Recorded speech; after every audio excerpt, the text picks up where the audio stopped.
What do you get when an unstoppable force meets an immovable object? We can look to the end of World War II to answer that. Destruction, on an unparalleled scale.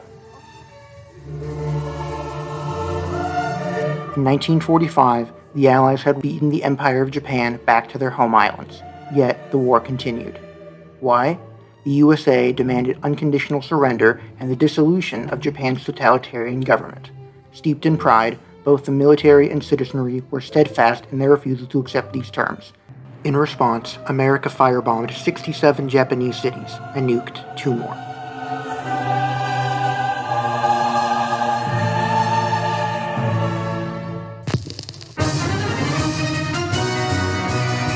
One month after President Truman was sworn into office, the German Reich surrendered.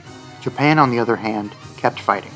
This, even though Truman's predecessor, Roosevelt, had incinerated 1/4 of their capital city. To be clear, the Emperor was willing to cease hostilities with America, but not to surrender unconditionally as they demanded. So what's a new commander-in-chief to do? Like Roosevelt, Truman turned to Army Air Force General Curtis LeMay. The architect of the Tokyo firebombing operation, LeMay got the green light to greatly expand his aerial campaign. Across Japan, cities big and small went up in flames. One such casualty was the prominent prefecture capital of Toyama, situated on the Sea of Japan. For decades, the port had been a major aluminum production center due to its abundance of hydroelectric power. It had a pre-war population of 160,000 people. On the night of August 1st, 1945, American B-29 Superfortress bombers dropped over 1,000 tons of incendiary bombs on the city. Toyama was leveled. By dawn, over 95% of its buildings were burned to the ground. Incredibly, many of Toyama's war-making factories were spared from the flames. These were located on the outskirts of the city, while LeMay had ordered his bombing run to go directly over the city's dense urban core. This was to target, quote, worker housing. With the city annihilated, the death count from this attack was a staggering 2,500 people. Wait. When 25% of urban Tokyo was destroyed, 100,000 people died.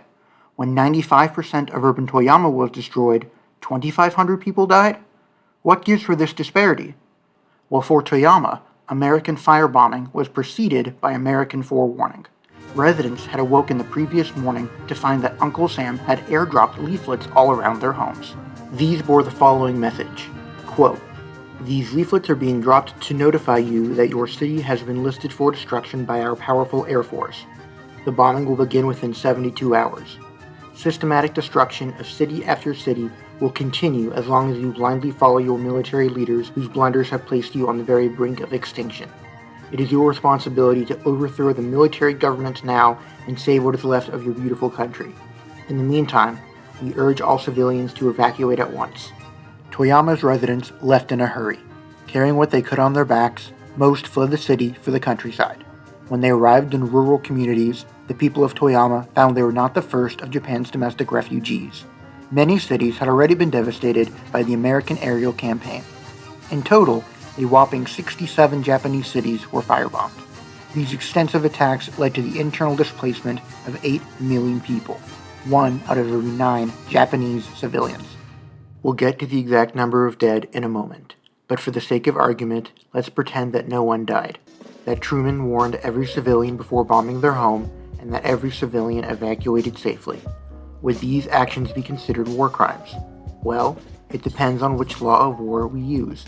Last video, we decided that our standard would be the Geneva Conventions and its 3 protocols. According to the Geneva Conventions, Protocol 2, Article 52, quote, "Civilian objects shall not be the object of attack or of reprisals. Civilian objects are all objects which are not military objectives." Unquote. Homes are normally dedicated to civilian purposes. Therefore, they are normally not viable military objectives. By intentionally targeting dwellings being used for civilian purposes, President Truman committed a war crime. What's more, not every civilian was able to evacuate before an attack. Sometimes, this was because their local government made it illegal for them to flee the city. Other times, it was because their city didn't receive American airdrop warnings in the first place. As a result, many Japanese people were in their homes when an M69 incendiary bomblet landed nearby. The death count from the firebombing raids under Truman exceeds 200,000 civilians. Despite these grave losses, Japanese leadership still refused to unconditionally surrender to the USA. Seemingly, neither the generals nor the emperor were affected by the considerable civilian carnage.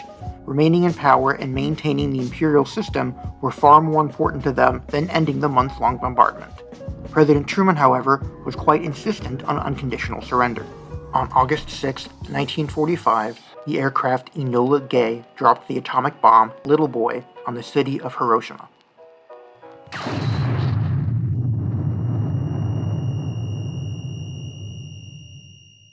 The lucky ones evaporated instantly in the initial blast.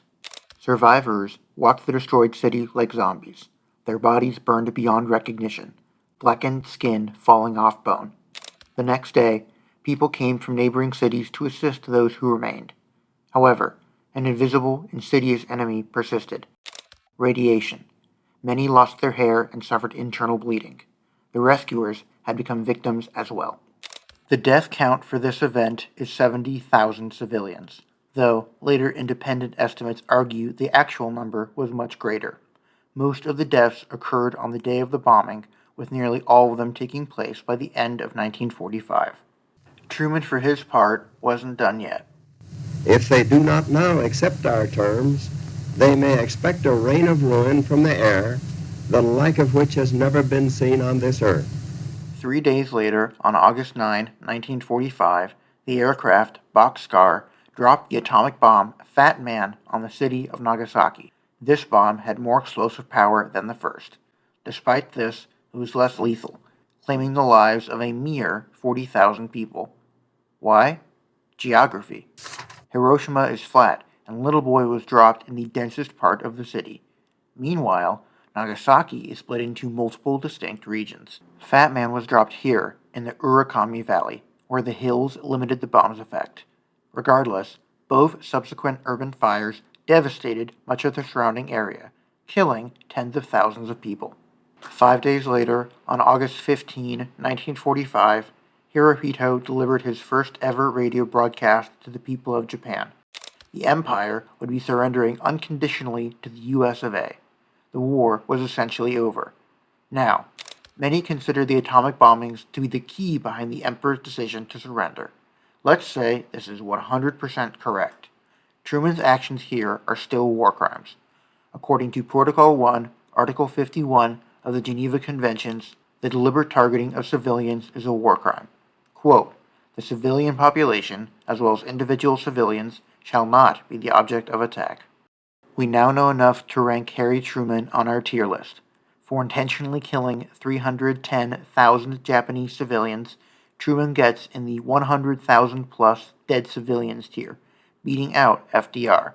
That's right, being the only leader in world history to order the use of nuclear weapons gets you to orange tier on this list. Next up, President Dwight D. Eisenhower.